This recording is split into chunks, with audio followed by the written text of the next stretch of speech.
Pozdrav dragi prijatelji, dobrodošli nazad na kanal. Drago mi je da ste tu uz mene danas. Ovaj vikend je dosta kišovit, tako da nismo ništa previše radili vani. Većinoma smo bili unutra. Iskreno trebali smo ići na neki izlet, pa smo i to onda premjestili zbog vremena. Tako da smo bili pretežno kod kuće, uživali u apsolutno radeći ništa. Tako da sad idemo, osim toga da pokupimo jaja vani, mislila sam vam još pokazati našu rasadu kako napreduje, pa ćemo se kasnije opet družiti malo u kuhinji. Danas sam odlučila da ću pripremiti domaće buhtle sa marmeladom. Imam dosta marmelade mi je ostalo, pa je vrijeme nekako da i to se iskoristi, jer se nadam da će evo i ove godine biti dobra sezona, pa da ćemo opet nabrati svašta nešto, da budemo napravili neke fine proizvode. Tako da to, idemo sada da vidimo koliko ima jaja i onda idemo dalje. Uglavnom, budite tu sa mnom, podružite se sa mnom i nadam se da bude dobar video. Dobar dan, kokice!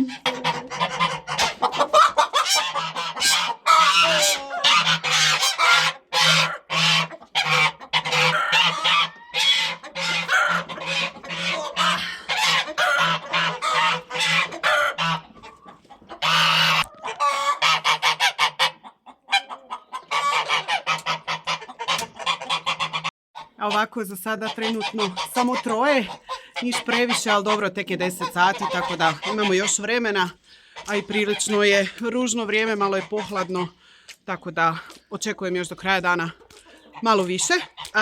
Idemo sada da vam pokažem kako napreduje naše biljčice. Uglavnom, trenutno je ovakva situacija. Ovdje su sada papričice, ne znam da li vidite, imaju po 4 lista. Morali smo ih presaditi u ove malo veće, kako se zovu, kalupe, jel? Ovo od stiropora. Ovo su jako praktične stvari, tako da sam odlučila možda do iduće godine nabaviti još koji ovakav pladanj, da možemo onda onako bolje da presađujemo. Ima dosta prostora, ove su malo veće rupice, tako da nisu skroz oni mali kalupčići. Uglavnom, ovo su sve paprike i ovdje imamo još jedna sa paprikama. I ovo su paprike, tako da ovo još nismo uopće presađivali, ovdje imaju sve po 4 lista, tako da i to ćemo morati rješavati, a ovdje imamo nešto paradajza. Uglavnom, ovo je sada polovica negdje stvari, a pokazat ću vam još preostatak. Ovo su isto paradajzi, ali nemojte me pitati koja sorta jer sam se sad već pogubila, tako nisam ništa dobro označila. Bilo je sve lijepo označeno dok je bilo još onako frišno, a sad kad su biljčice porasle i kad smo je presadili u malo veće, onda nisam više ništa označila, tako da iskreno ne znam šta i gdje, ali dobro, nema veze, bitno da rodi. Šta god bude viška možemo podijeliti, tako da nema frke. Idem još sad da vam pokažem ostali preostatak rasade, kako napreduje.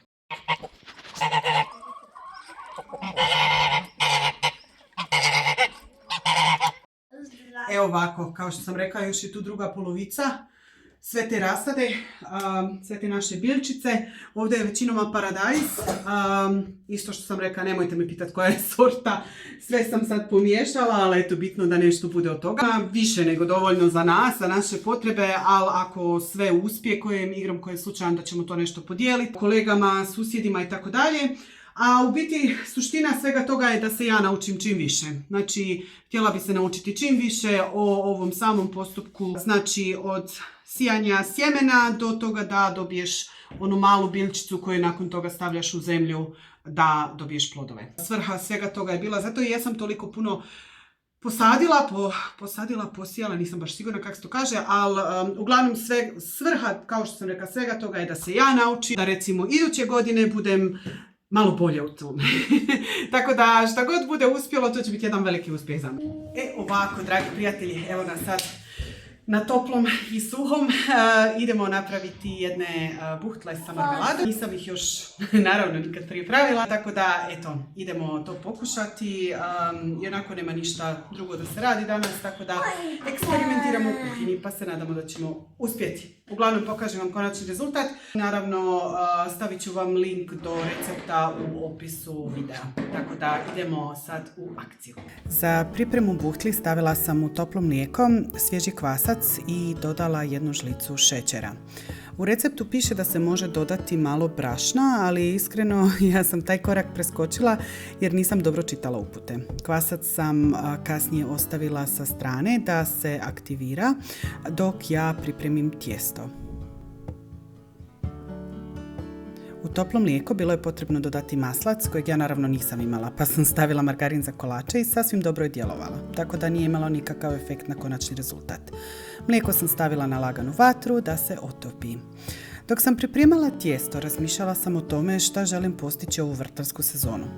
Svi znamo da su cijene hrane primjetno više i da su generalno troškovi života veći. Posljednjih nekoliko godina dosta razmišljam o tome kako biti pametnije o svakodnevnom trošenju i odlascima u trgovinu.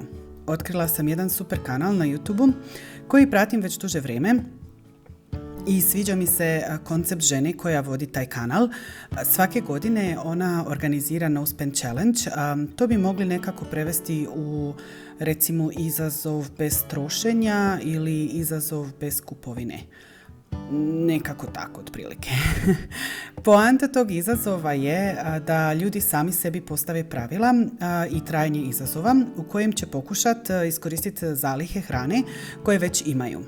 I tako znači smanjiti odlaske u trgovinu i trošenje novaca. Sad taj challenge je taj izazov, challenge, se razlikuje za svakoga. Bitno je naravno da li ljudi koji to prakticiraju imaju farmu ili su ljudi koji žive u gradovima, ali najbolji dio toga je da u biti si sam postaviš pravila i postaneš svjestan svog trošenja. Ove godine sam ja počela malo o tome više razmišljati. Vjerovatno kako su i kod nas bili ti bojkoti trgovina, pa sam odlučila u sljedećem izazovu sudjelovati sama. Taj izazov zvanično kreće u siječnju svake godine, tako da do toga još ima nekoliko vremena i baš iz tog razloga želim se pripremiti tako da ovu vrtlarsku sezonu povećam svoje proizvode i da mi bude možda malo lakše tada sudjelovati.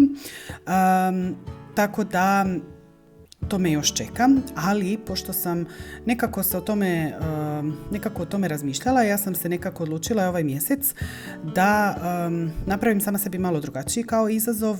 Uglavnom, odlučila sam da trošim zalihe zamrzivača i potrošim znači voće, povrće, mesne proizvode koje smo uhranili, uzgojili ili kupili pa ostavili, zamrznili, u prošloj sezoni sa tom namjerom da oslobodim mjesto za novu sezonu, a istovremeno pokušam da ne idem toliko često u trgovinu. Znači pokušam biti pametna sa svojim budžetom.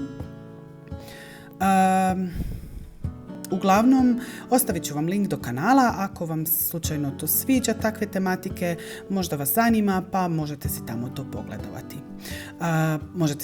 pogledati. Uglavnom, da se ja vratim našim buhtlama. Buhtla je mama naša pravila dok smo mi bili djeca.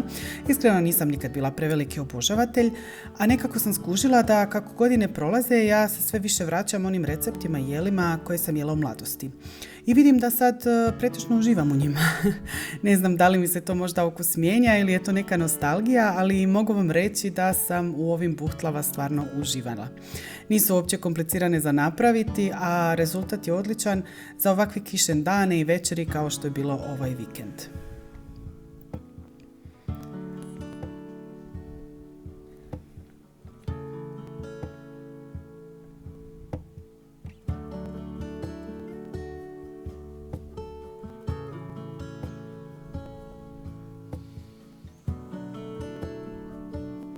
Tu sam tijesto razrezala, mislim da je u receptu pisalo na 15 jednakih dijelova, meni je ispalo 12, ali iskreno idući puta kada ih budem pravila potrudit ću se da ih razrežem na manje dijelove, jer su mi ovaj puta možda bile mrvicu prevelike, a nije bilo toliko fila. Tako da ću idući puta definitivno pokušati napraviti manje komadiće sa možda malo više marmelade unutra.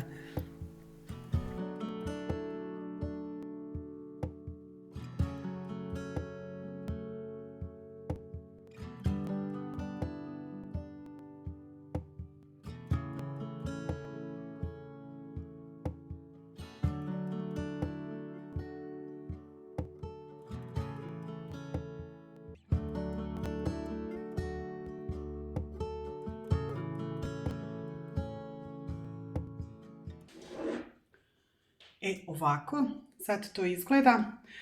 Znači, stavila sam ulje u tefsiju, malo brašna, samo toliko da ne budu se primile kad se zapeču i sad sam ih ovako stavila, još su dosta male, pa ćemo mi to sad ostaviti opet nekih, ne znam, pola sata, možda 40 minuta da malo nadođu i onda idu u pečnicu. Tako da uskoro nadam se da vam snimim da budu onako kao one buhtle sa slike što sam ih vidjela, pa vidjet ćemo kako ispadne. Tako da idemo sada sačekati još malo.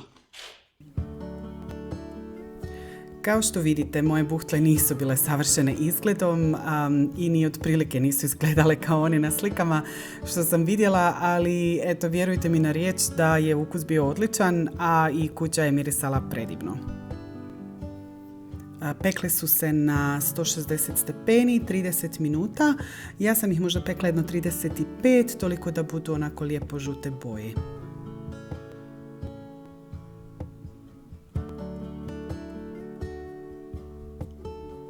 Buhtle sam poslužila uz domaći čaj i stvarno smo uživali u tome. Dragi prijatelji, hvala vam na gledanju danas i vidimo se u nekom sljedećem videu. Pozdrav!